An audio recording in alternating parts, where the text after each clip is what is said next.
This is Marketing on Rye, and we're breaking bread with some of the industry's best. Today we have my good friend and client, Melissa Newton on from Olsson.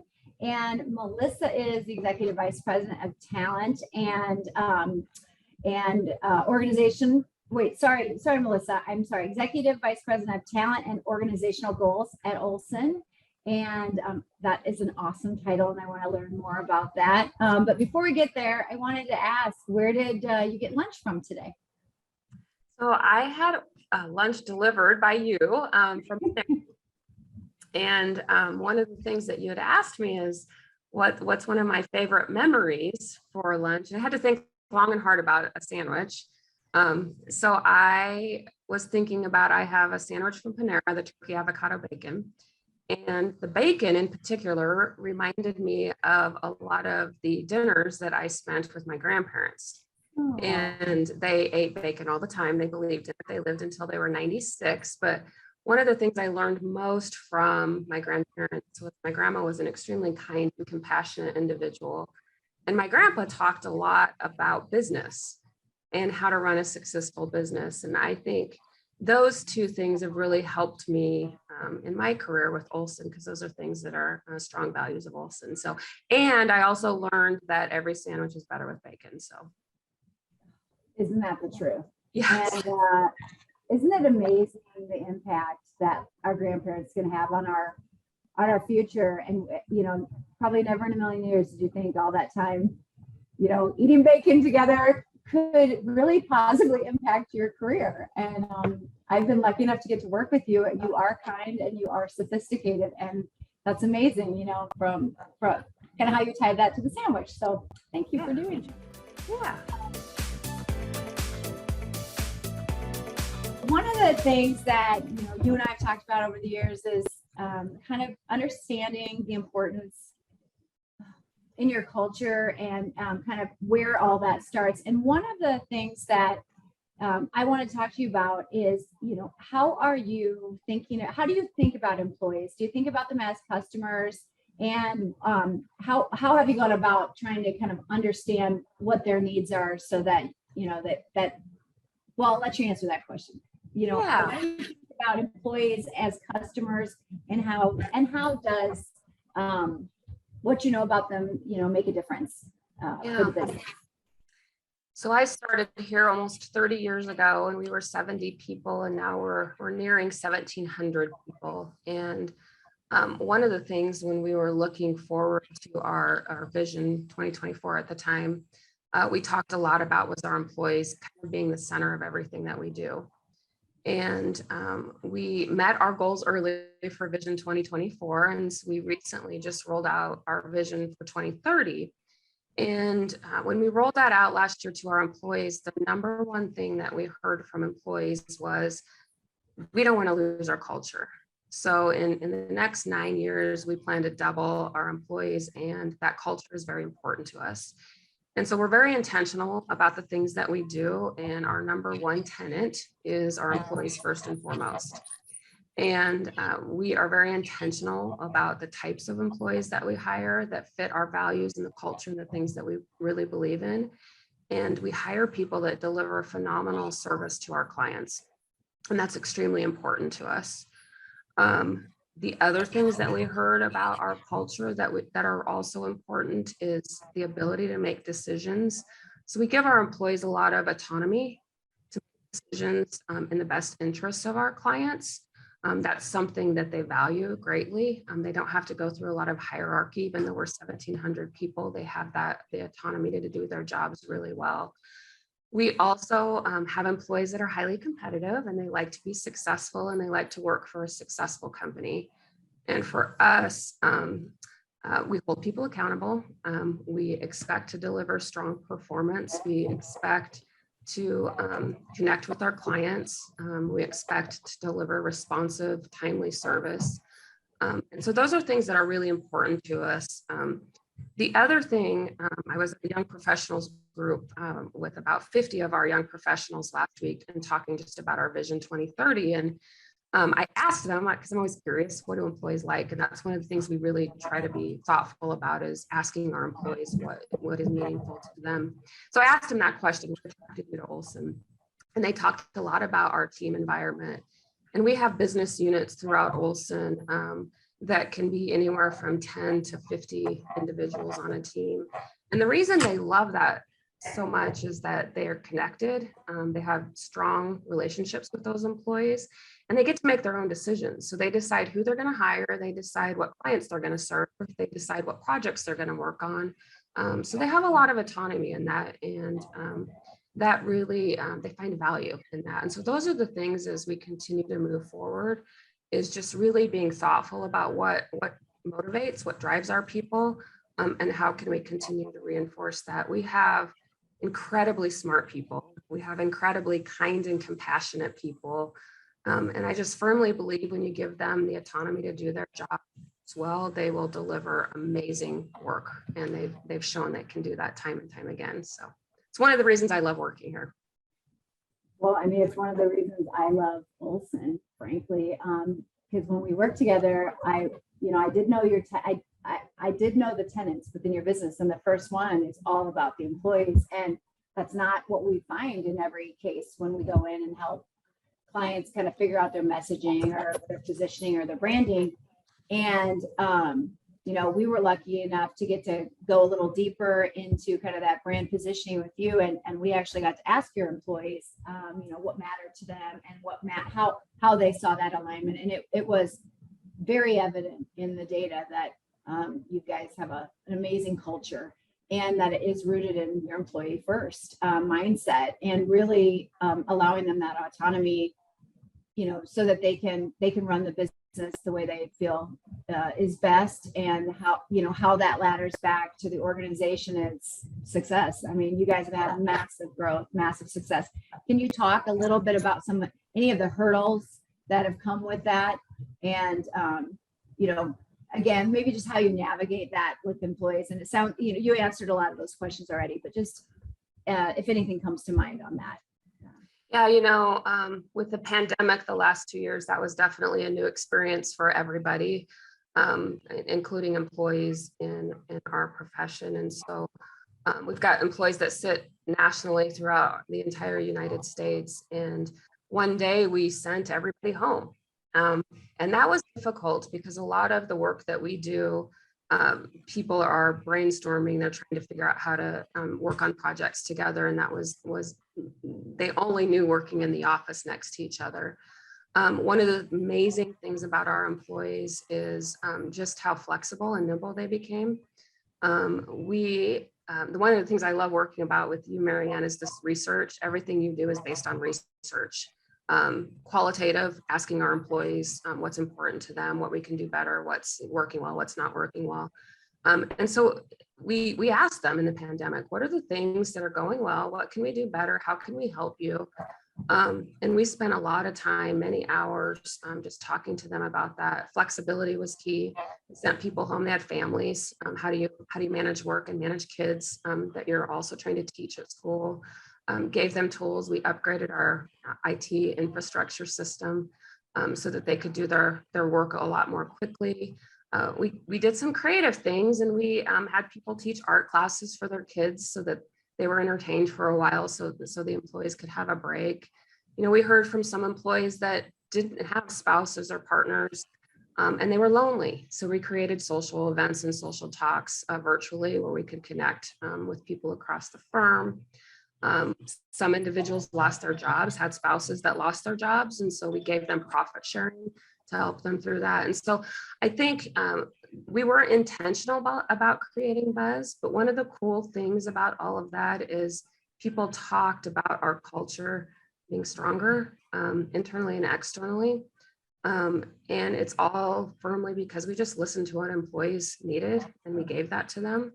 I think some of the best things when you talk about business, I love business. And we had 2 record years. The last 2 years have been record years financially for Olsson.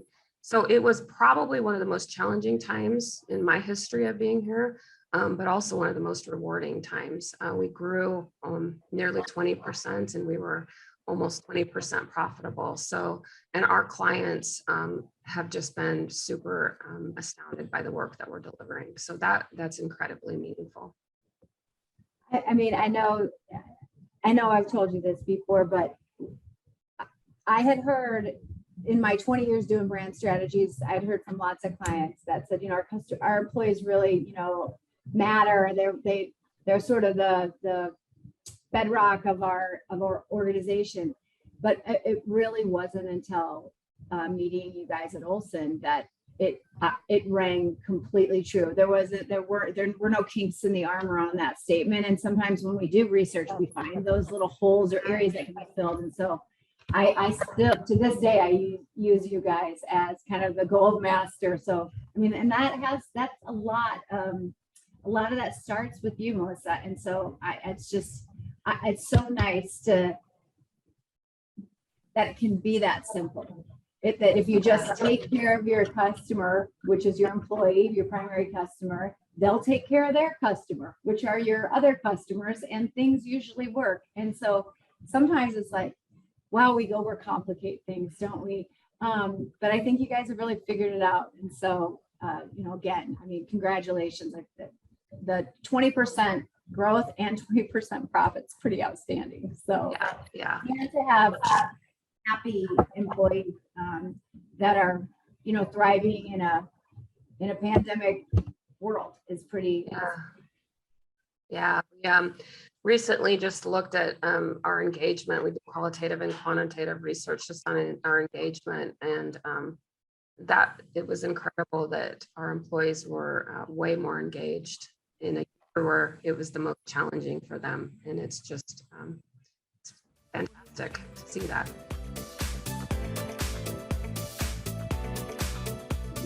Amazing. Well, I should get probably back on script here a little bit, but one of the things I was thinking about when thinking about this interview is how, and all of this may be very obvious to anyone listening, but when you think about your employee as your customer, how does that impact your brand? Because we have a brand that people, a perception that's out in the marketplace, and it's based on lots of different interactions. So, as you think about projecting the brand that you want Olsson to be known for, how does how you take care of your employees kind of align with that? Yeah, and I think, Marianne, you and I worked together some, and you helped us do our revamp brand. I think it was 3 to 4 years ago. And the thing I loved about that is how simple you made talking about that experience for not only me, but a lot of our employees at Olsson. And so when I think about brand, like you, I think about the employee experience and I think about the client experience. So what does it feel like to work here? And what does it feel like to work with us? And one of the things we talked a lot about is our clients like our people. We're very friendly. We're very outgoing. And it was interesting. We had just hired an individual in our Kansas City office a few months ago. They had come to Lincoln to talk with our executive team and had a great experience with them. And when they left, they said they were so impressed because every executive actually shook their hand, introduced themselves, and asked them how they were doing. And at their previous employer, when they met their executive team, they never even acknowledged them. And that was amazing to me, but it was also, it represents who we are. And our clients tell us we're very friendly. They like working with us. We build strong relationships with them.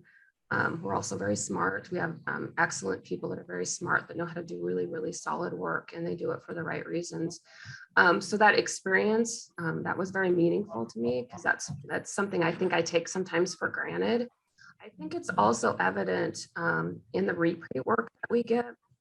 So every year we track the repeat revenue that we have. And in 2021, we were at 92% repeat revenue. Which is amazing for us. And we have a client services team that does interviews and debriefs with our clients to just ask them, why do you like working with Olsson? It's the people, it's the friendliness. We listen. I think that's a huge part of it. Sometimes we take just listening to what they really want and need for granted, and then deliver on that. And We also like to be creative. That's one of my passions. I love creativity, and I know you do too, Marianne. That's why I love working with you so much. And so we like to do things a little bit differently. And being creative and thinking about new ideas, trying different things, is something at Olsson that is very important to us. Yeah, I think that, again, you guys you embody your brand, and we might have helped you commemorate it to paper, but you were living it before we got there. So I think in the old days, brands used to be about what you said they were. Today, it is about how you behave. And, in every step, every interaction, that just adds to the perception from your customers or from employees on who you are and why you matter. And so I think you nailed it. I think it really is about, how your experience. The brand is the experience you provide. And whether that's in moments of a thriving environment, or in moments when there's a crisis and there's got to be something that something has to happen differently. And I think it just allows, I think your team has used it to allow that empowerment and ownership within the organization. And it's just a great testament to the way that you guys have built this company. How many years old? How old is Olsson? I was just looking at our shareholder report. We're 65 years. I was going to say 60. I knew it had to be getting into so 65. That's amazing. So Yeah. To be as successful as you guys are, it's it's awesome. So I admire you personally, and I admire the whole team at Olsson, and it's an honor to get to talk to you. And I'm so thankful that you had time to break some bread with me. I wish I had bacon over on my lunch today. I am actually having lunch from Panera, and I am having a little soup and salad. So anyway, I want to thank you again, Melissa. Is there anything else you wanted to talk about or mention, or should we eat our lunch? No, thank you. I appreciate this opportunity. I love talking about Olsson. I love talking about the work we do and our people. And I love working with you. So I appreciate you asking me to participate this and all the work that your firm has done to help us kind of. One of the things that I remember when I first met you, you talked about is brand will help you really grow and really elevate what you do. And I have definitely seen that since we've done work with you. So thank you for everything. Thank you for today, and thank you for lunch. Just like you, I love business. My grandpa was a businessman. My dad was a businessman, and we talk business all the time. But one thing that I didn't know about business until I got into business was that it took a lot of courage. And so I was wondering if you have a story that you're comfortable sharing, what's something that you've done in your career that, kind of made your carotid arteries throb, or, took a lot of courage. Because I do think sometimes, if there's young people listening to this, or folks that are trying to decide, do I want to go into my own business or lead a business, that they're not alone if they're a little nervous, or if there's some courage that's required. So could you share a story about having to use courage in your work? Yeah, so I have a couple of experiences. One of them is we had reorganized our firm, and we reorganized the business side of our firm. And we had created some roles as we've continued to grow for senior directors. And I really like giving young people the opportunity to move up into roles. And so there was an individual that was really young in her career, but she absolutely had all the right talent to move into that role. And so she was put in that role a few years ago. And since she was so young, that was it was a bit of a bold move, because a lot of the individuals that she was really going to be managing were more senior to her. She's knocked it out of the park, done all the right things, and really maintained credibility over that. So that's been very rewarding just to see her excel. The other thing, I think, one of the most challenging times in my career was back in 2008 and 9 and 10, when the market really fell, and we had been growing significantly, and we had started offices in Phoenix and Denver and Minneapolis and just lots of different locations, Kansas City and lots of different locations. And a lot of our work was really centered in the private markets. We did a lot of land development work. And one day that work just stopped. And we had been diversifying into more of the public market, but we didn't get that done quick enough.